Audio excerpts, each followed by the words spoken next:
With Brighton currently sitting in ninth in the Premier League, they're going to miss out on Champions League point by quite a few points here. We are going to go ahead and give ourselves 100 million additional onto the original balance of this team. And we are going to give ourselves only 10 minutes to sign players to try and get this team fighting for Champions League football come the end of the season. It's a one-season rebuild. It's 10 minutes maximum to spend on transfers in the summer. And then we'll see what happens throughout the entirety of the season with the hopes of possibly picking up a trophy, but with the real hopes of getting into the top four so we can get Champions League football for next season for the Brighton Seagulls. Let's go and jump in and meet the squad.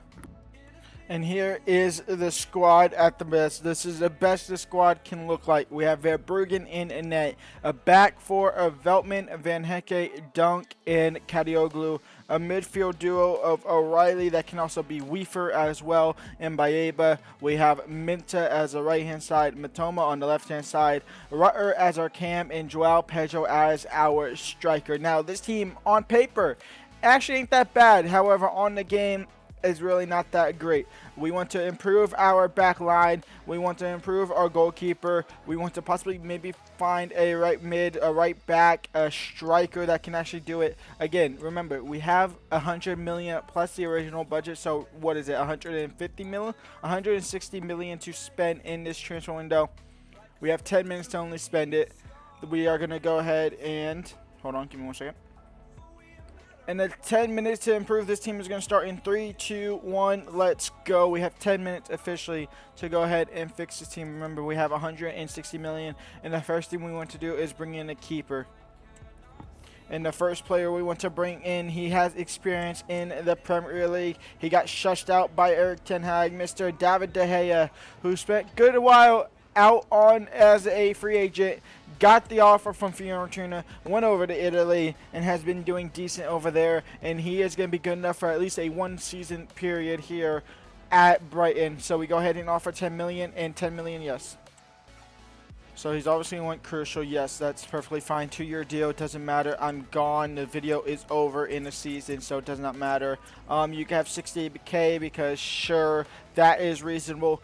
David De Gea comes into the squad as the first signing, and that was just under there a minute, roughly a minute there to get David De Gea. I was going to bring in a keeper. We went kind of older, that was more established. In fact, I was going to go Manuel Neuer, but David De Gea is just a tiny bit more realistic in a sense. Now, this is not going to be realistic in any means because we are going to absolutely, we gave ourselves an extra additional 100 million, so it's already not realistic, but we're going to make signings that are probably going to piss some people off, but hey-ho, it's the way of the game.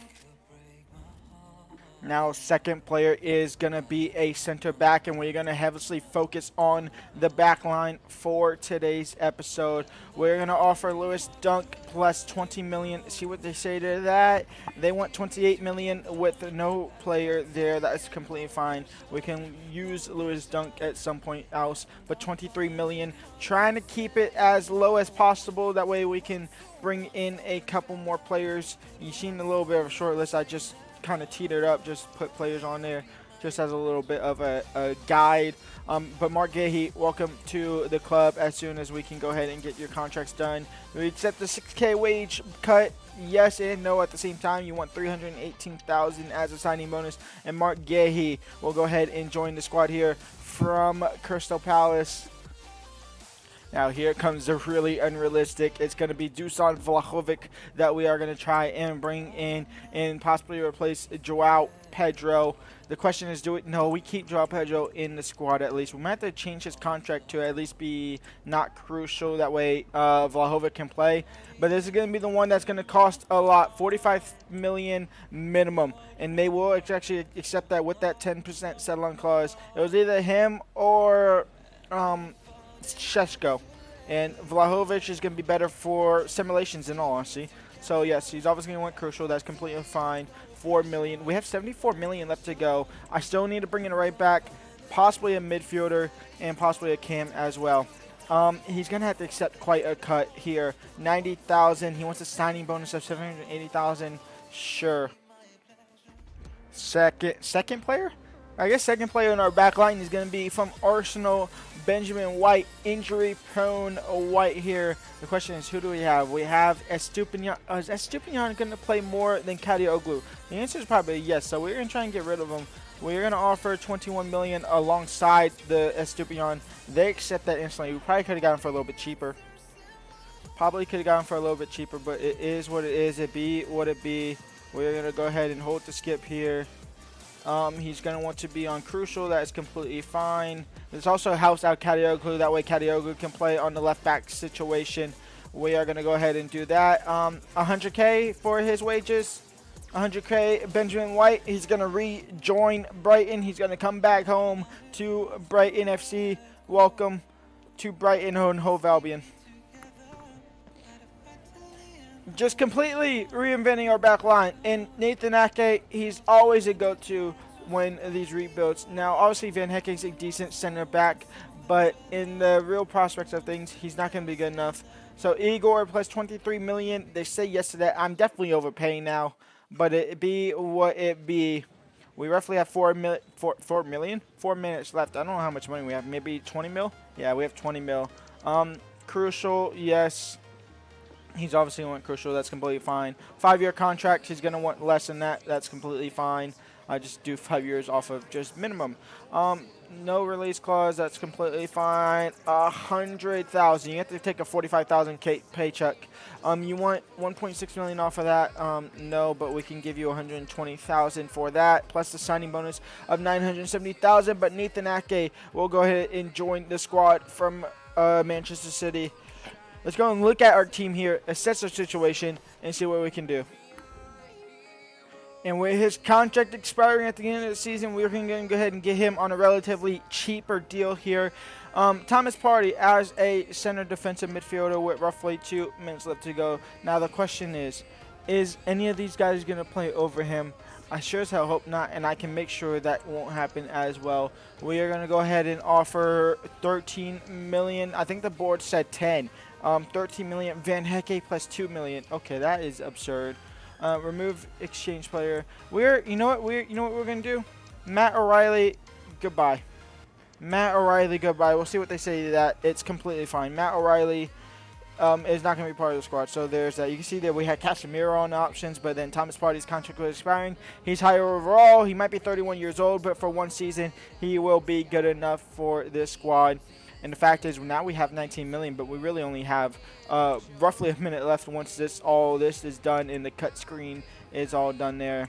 So we'll have roughly a minute left. 110,000 at 31 years old. You absolutely take that, even though you definitely should not be playing football, according to rumors and assumptions, but that you haven't been charged of, and you played in Spain when those actually happened, and you haven't been arrested. So, hey ho, it's the way of the game. We have 50 seconds left to bring in somebody. Can we bring in anybody on this list that is going to be good enough? The answer is no. Can we find a Cam real quick in England? That is going to be good enough. The answer is probably not. We have Matheus Cunha that we can try. We'll try Matheus Cunha. We gotta be in negotiations. Player swap, midfielders, Rutter, plus whatever we have left. 17 million, 15 million ad selling clause. See what say that. The thing is when. Oh, okay, so they want. Okay, yep. It's not gonna work. It is not gonna work. Eberiche. Oh, we're not gonna have enough time. I'll try it. We're not gonna have enough time. We don't have enough time. I just want to see if this would work. To be honest, at this point, we're not gonna have enough time. It's completely fine. We're gonna offer 15 million here. The timer is done and dusted. We offer 15 million. See what they say to that. Would they have accepted it? No. Okay, so it wouldn't have worked anyway. So the 10 minutes is done. Let's go and see the squad, get the squad ready for the season, and see how we do out throughout the season. And here is the squad. We have David De Gea in goalkeeper, Ben White, Mark Gahey, Aki, and Kadioglu as our back four, Thomas Partey and Baeba as our center defensive midfield, Minta and Matoma on their wings, Rutter as a cam, and Dusan Vlahovic as our striker. I will see y'all as January to see where we are halfway through the season, hopefully in the top 4 spot. halfway through the season, we are sitting in second here with this Brighton squad after quite literally halfway through the point here. We are 7 points clear in the top 2. We're not fighting for the Premier League title, but we want to be fighting for the top 4. But we are 5 points behind there. FA Cup, we started off here against Oxford United. In the Carabao Cup, we are in the semifinals against Chelsea. So a chance to get into the final of that is going to be good for us at least. If we can pick up a trophy, that is also a great part there as well. Vlahovic has 12 goals after 22 games, so that is good to see. How is David De Gea doing in net? David De Gea is still at 85 overall. That is good to see out of him. So we love to see that for Mr. David. Is he playing? He is playing. He's playing 12 games. Who else is playing for him? The first leg of the Carabao Cup semifinal is up. It's Chelsea versus Brighton. We get man of the match. It's a 1-1 draw. Thomas Partey picking up man of the match of that one. The Emirates FA Cup here against Oxford United. We should win this one with ease. There shouldn't be a question, and it wasn't. A 3-0 win. Second leg here, we are knocked out of the Carabao Cup semifinal. We lose 4-2 on aggregate on there. We have Tottenham in the next round of the Emirates FA Cup. This could be massive. FA Cup here against Brighton. Can we upset Tottenham? The answer is probably no, and the answer is no. A 1-0 loss, unfortunately. So we're out of both domestic competitions. Now it's simply for the league and to try and stay in the top 2.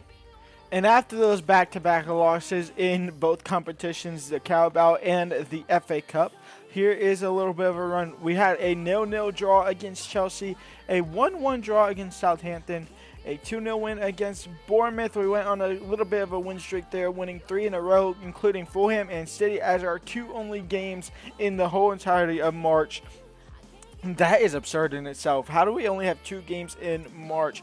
Our win streak stretched up to 6 as we beat Aston Villa 4-1, Crystal Palace 2-1, Leicester City 1-0. Our win streak came to an end, but our undefeated streak extends as well as we draw to 2-2. Brentford, we go ahead and pick up back-to-back wins against Newcastle and Wolves, drawing eventually to West Ham, and finally getting our first loss since February, since the FA Cup loss, our first loss, and it came against Liverpool, a 4-3 loss there. Then we ended up the season away from home with a 3-2 win at Tottenham's home ground, which sees us finish in second in the league. So our success is our rebuild is a success in our sense that we wanted to just get into Champions League football after going to be missing out of it in real life this season. Liverpool go ahead and win the league with roughly the same amount of points as they'll probably win the league with this season. Arsenal finishing in 4th, Manchester City in 3rd. Man City finishing above Arsenal this season could be realistic as well. Going down would have been Southampton, Bournemouth, and Wolves if we were on to season 2. So that is interesting to see there. The Carabao Cup winner is Chelsea as they pick up a 2-0 win against West Ham. The FA Cup is going to go to Chelsea as they beat Birmingham, who make it all the way into the FA Cup final. The League One team, now championship team in real life, are going to go ahead and get their win there. The FA Cup, the Champions League final is Atalanta versus Arsenal. I don't think this will happen. I mean, obviously, Atalanta can't get in there, but if you take Atalanta and replace it with Inter Milan, the other Italian side that's actually in the semifinal, I don't think this final will happen. I think it will be PSG versus Barcelona in the final at this point. In the Europa League final, FC Porto go ahead and pick up a win there, beating Athletic Bilbao, who's actually going to get knocked out to Man United in real life. And then the Conference League final will be Chelsea, and it'll probably be Chelsea versus Real Betis. So there is that. Let's go and see who is our top goal scorer. And Dusan Vlahovic scored 27 goals alongside Matoma and who both scored 14 each. Julio Cinso, who's out on loan at Ipswich, couldn't keep them up. Actually, he did keep them, didn't he? Kept them up with 10 goals there. Minta had 8 goals. Solly March had 6 goals. Thomas Partey had 5 goals and 4 assists despite being 31 years old. That's going to be it for this rebuild / experiment. I know it's a little bit of a shorter one, but honestly, you weren't going to have a video on Monday, so I'm lucky I did this. So until then, leave a like, subscribe, and peace out.